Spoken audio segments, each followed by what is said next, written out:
बुध से संबंधित अवसरों से जुड़े प्रतीकों में स्तूप इसका प्रतीक है। बौद्ध धर्म में जो है या बौद्ध से रिलेटेड स्तूप का जो है क्या प्रतीक है?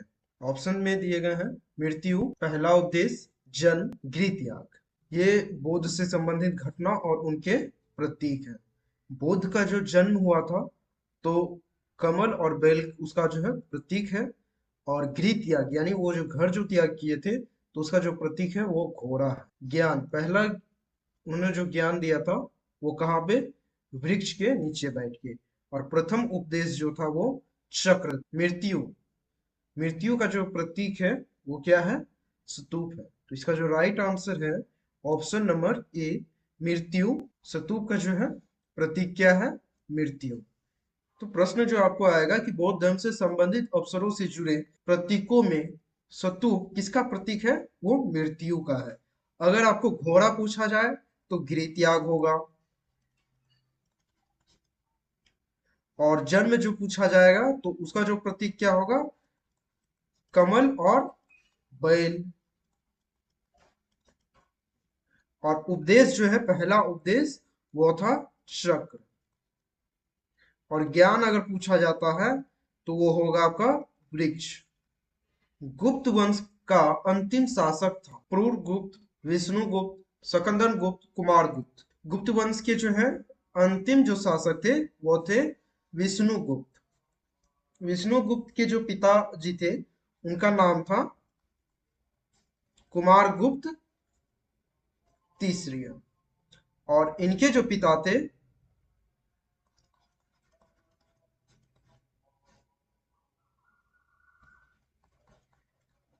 कुमारगुप्त के, वो थे नरसिम्हा गुप्त। विष्णुगुप्त जो है 540 से 550 ईस्वी तक ही शासन किए थे, यानी इनका जो कार्यकाल रहा वो सिर्फ 10 वर्षों का ही रहा। इसका जो राइट आंसर है ऑप्शन नंबर 2। किसने दाऊद को पटना और हाजीपुर से खदेड़ कर बाहर कर दिया था? दाऊद का जो पूरा नाम था वो था दाऊद खान करानी। ये इनका पूरा नाम था। इन्हें जो पटना और हाजीपुर से जो खदेड़ा था वो थे अकबर। अकबर जो है इनको 1574 ईस्वी में खदेड़ कर बाहर कर दिए थे। ठीक है, खदेड़ कर बाहर कर दिए थे। लेकिन वापस जो है दाऊद जो है वापस अटैक करते हैं 12 जुलाई 1576, यानी 2 वर्ष के बाद जो है ये अटैक करते हैं, जिनमें इनकी हार होती है। और उनके बाद जो है इनको फांसी दे दिया जाता है। इनका जो राइट आंसर हो गया आपका ऑप्शन नंबर 4, अकबर। अकबर के राज दरबार में कितने रत्न थे? यहाँ पे रत्न या नवरत्न आपको जो है पूछा जा सकता है। ठीक है, अकबर के राज दरबार में कितने नवरत्न थे या रत्न थे? उनका जो आंसर है वो कितने थे? 9। 9 रत्न थे उनके दरबार में।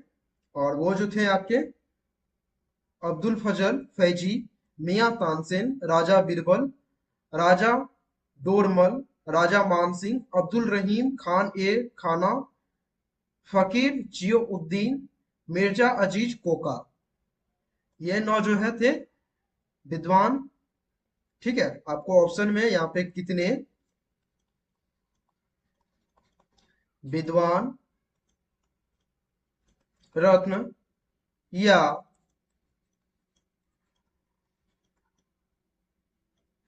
नवरत्न पूछा जा सकता है। और 9 में ये सभी थे। आपको इनमें से किसी का नाम दे दिया जाएगा और पूछ दिया जाएगा कि ये अकबर के दरबार में किस पोजीशन पे थे। जैसे मान के चलते हैं कि अब्दुल फजल का नाम दे दिया और पूछा जा रहा है कि आपको अकबर के राज दरबार में ये किस ओहदे पे थे, तो वो थे आपके रत्न या नवरत्न या विद्वान। अगर इन तीन ऑप्शन में से कोई एक ऑप्शन होगा तो आप टिक कर दीजिएगा। इसका जो राइट आंसर हो गया आपका ऑप्शन नंबर 2। गोवा से पूर्व पुर्तगालियों की भारत में कौन सी राजधानी थी? कोची, मद्रास, मुंबई, पटना। गोवा से जो पूर्व पुर्तगालियों ने भारत की राजधानी बनाई थी वो बनाई थी कोची। ये बनाई थी 1513 ईस्वी में कोची। इसका जो राइट आंसर हो गया ऑप्शन नंबर ए। गुरु नानक का जन्म कहाँ हुआ था? अमृतसर, लाहौर, तलवंडी, देहरादून। गुरु नानक का जो है जन्म हुआ था 1469 ईस्वी में। 1469 ईस्वी में इनका जो है जन्म हुआ था तलवंडी गांव। ये जो है तलवंडी गांव का नाम है, यहीं पे जो है उनका जन्म हुआ था। और ये अभी वर्तमान में जो है पाकिस्तान पाकिस्तान के कराची के निकट है। ठीक है, कराची में नहीं है, ये कराची के निकट स्थित है ये गांव, तलवंडी गांव, जिसे नानक गांव के भी नाम से भी जाना जाता है। तो इसका जो राइट आंसर हो गया आपका ऑप्शन नंबर 3। अंग्रेजों ने बहादुर शाह द्वितीय को देश से निकालकर कहाँ भेज दिया था? रंगून, श्रीलंका, कालापानी, नेपाल। बहादुर शाह जो थे एक स्वतंत्रता सेनानी थे, और यह जो है 1897 ईस्वी ईस्वी में विद्रोह विद्रोह में शामिल होने और अवैध न्यायालय यानी कंगारू कोर्ट, ठीक है, कंगारू कोर्ट के द्वारा इन्होंने साजिश किया, एक प्रचंड किया अंग्रेजों के खिलाफ। किसके खिलाफ? अंग्रेजों के खिलाफ इन्होंने कोई प्लान बनाया, जिनमें ये दोषी पाए गए। अंग्रेजों को इनका पता चल गया और अंग्रेजों ने इन्हें पकड़ लिया। और ब्रिटेन सरकार ने जो है, वहां के जो अंग्रेज थे, ब्रिटेन सरकार, उन्हें वर्मा के रंगून, ठीक है, जगह का नाम है रंगून कारावास में इनको भेज दिया गया। रंगून, ये जो रंगून है यह कारावास का नाम है, यहाँ पे उनको भेज दिया गया। और 1862 ईस्वी में इनकी जो है रंगून कारावास में ही इनकी मृत्यु हो जाती है। इसका जो राइट आंसर हो गया आपको option number A. Abhijnanam Shakuntalam का प्रथम अंग्रेजी अनुवाद किसने किया था? Nehru, Chetan Bhagat, William Jones, John Nicholas. William Jones ने अभिज्ञानम शकुंतलम का प्रथम अंग्रेजी अनुवाद किया था। इसका जो राइट आंसर हो गया ऑप्शन नंबर 3। अंग्रेजों ने भारत के राज्यकाल में आखिर से एक पूर्व वायसराय कौन था? Mountbatten, Wavell, Irwin, Minto. Lord Mountbatten, ये 21 फरवरी 1947 से 15 अगस्त 1947 तक वायसराय थे। और ये जो है स्वतंत्र भारत के प्रथम, ठीक है, स्वतंत्र भारत के प्रथम गवर्नर जनरल भी थे। ठीक है, स्वतंत्र भारत के वो थे 15 अगस्त 1947 से 21 जून 1948 तक। ये हो गए आपके अंतिम वायसराय, ये हो गए अंतिम लॉर्ड माउंटबेटन। और इनसे पूर्व पूछा जा रहा है कि कौन थे। इनसे पूर्व थे लॉर्ड बेवेल, जो 1 अक्टूबर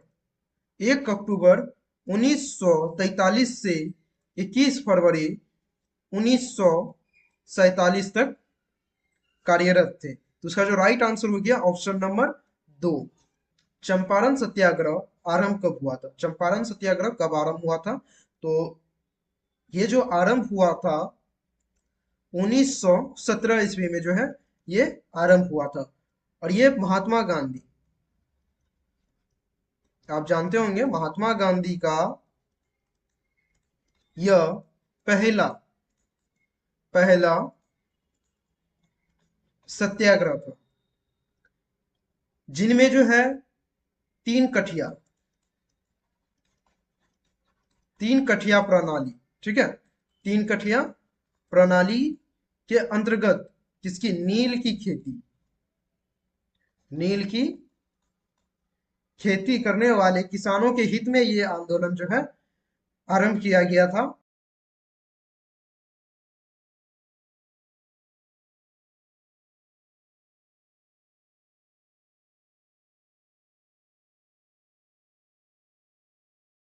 किसान को जो है अपनी भूमि का 3/20 भाग जो है जमींदार के लिए नील की खेती करना पड़ता था। और नील की खेती करने के बाद जो है खेत जो है ना बंजर होने लग जाता था। इसीलिए महात्मा गांधी ने यह सत्याग्रह को चंपारण सत्याग्रह के नाम से जो है इन आंदोलन को शुरू किया था, जिसमें बहुत मात्रा में लोग एकजुट हुए और ये सफल पूर्वक कामयाब हुआ। तो ये सत्याग्रह चंपारण जो है आपको 1917 ईस्वी में शुरू किया गया था। इसका जो राइट आंसर हो गया आपका ऑप्शन नंबर 2।